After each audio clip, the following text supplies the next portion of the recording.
The series finale of Star Wars Rebels aired last night and has several fans very confused over what exactly occurred in its final moments and the significant time jump that occurs just following. So in this video, we will explain every piece about the finale and exactly what happened to all of the characters. If you have not seen the episode, please do so before watching this video, as there will be spoilers ahead. Also, if you would like to be fully caught up, I definitely recommend checking out the video Ahsoka's Fate Finally Revealed, as that will lead into this video. The link for that will be in the description down below. After you watch it, be sure to come back and we will explain the finale in depth. In the final episodes of Rebels, the Rebels managed to keep the planet of Lothal for a time without the help of the larger rebellion. However, just after winning a crucial battle against Governor Price, Grand Admiral Thrawn arrives with several Star Destroyers to boot. Thrawn then hovers above the Imperial Dome placed on Lothal, which was revealed as a ship that can move from planet to planet. Thrawn does this to ensure that the Rebels do not allow the ship to take off, as the firepower on the Star Destroyers far exceeds the power within the dome and on Lothal. There, Thrawn begins a minor assault on the innocents of Lothal, but ceases fire after Ezra surrenders himself to the Grand Admiral. As Ezra enters Thrawn's ship, the two briefly speak of power, and Thrawn admits that the ways of the Force are one of the few aspects in the galaxy that still perplex him, and also explains to Ezra that there were far more powerful beings in the galaxy than simply Jedi. Following this exchange, Thrawn brings Ezra to a room and then exits, as what looks to be a hologram of a younger Palpatine reveals himself to the young Jedi. Here, Palpatine tells Ezra that he has much to offer, and that piece by piece he has rebuilt a small section of the Jedi Temple that was destroyed on Lothal by Ezra himself. He tells Ezra that this piece of the Jedi Temple is a gift to the young Jedi. As Ezra enters what is left of the temple, he sees his parents through a vision, as Palpatine attempts to convince him to enter and join them,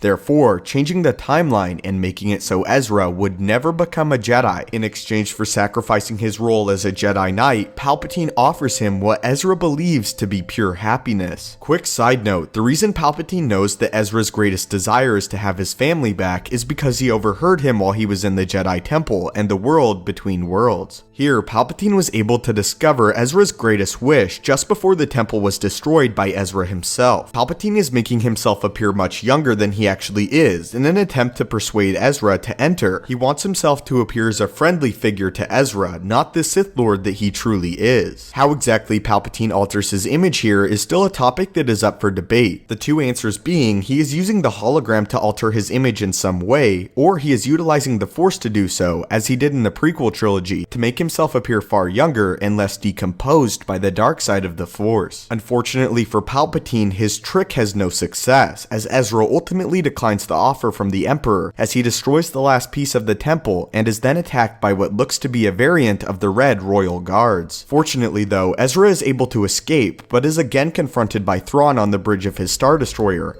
as Thrawn again attempts to begin his bombardment of the innocents of Lothal. Here, it seems as if all is lost. Just then, the Purrgil creatures we saw in Season 2 of Rebels arrive, as they begin attaching themselves to the Star Destroyers, and even attach themselves to the ship of Ezra and Thrawn. A brief catch up on what the Purrgils are, as they were explained to us in Season 2. This is what Hera tells Ezra about the Purrgils. When I was young, I was told amazing stories of creatures that lived in the stars, traveled between worlds. Old pilots said it was the Purrgil who inspired us to jump from system to system using hyperspace. The Purrgil are dangerous. They wander into hyperspace lanes, crash into ships. I lost more than one friend that way. Well, maybe they don't realize they're putting people in danger. Maybe it's like Kanan says, you know, they do what they do. The tentacles of the Purrgil then attach around Thrawn as the creatures begin to jump to hyperspace. Here, we see the comments made by the Bendu to Thrawn come true, as he told him this: "You cannot see, but I can.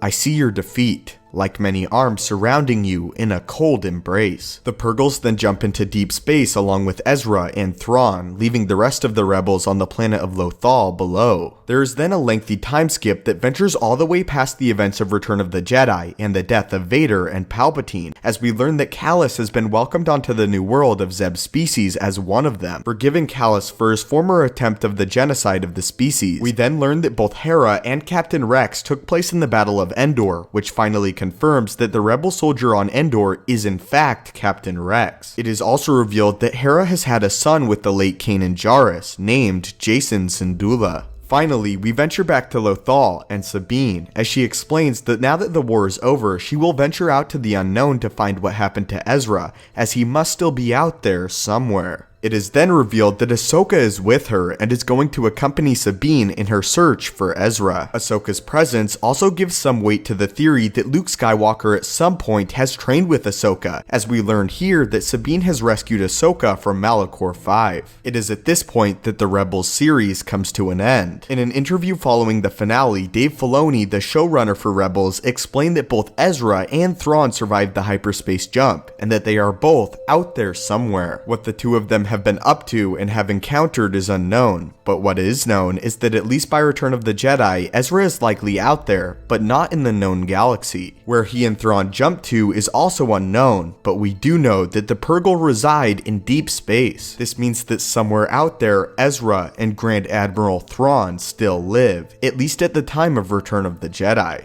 But what are your thoughts on the series finale of Star Wars Rebels and the series as a whole, and where do you think Thrawn and Ezra ended up? Please feel free to leave all of your theories in the comment section down below. And as a bonus question, do you think that there is a chance that Luke Skywalker has ever encountered and maybe even trained with Ahsoka, and if so, at which point in the timeline? As always, I hope this video helped out if you were confused by the series finale of Rebels, and I hope that you enjoyed. Thank you guys so much for watching, may the Force be with you, and have a great day.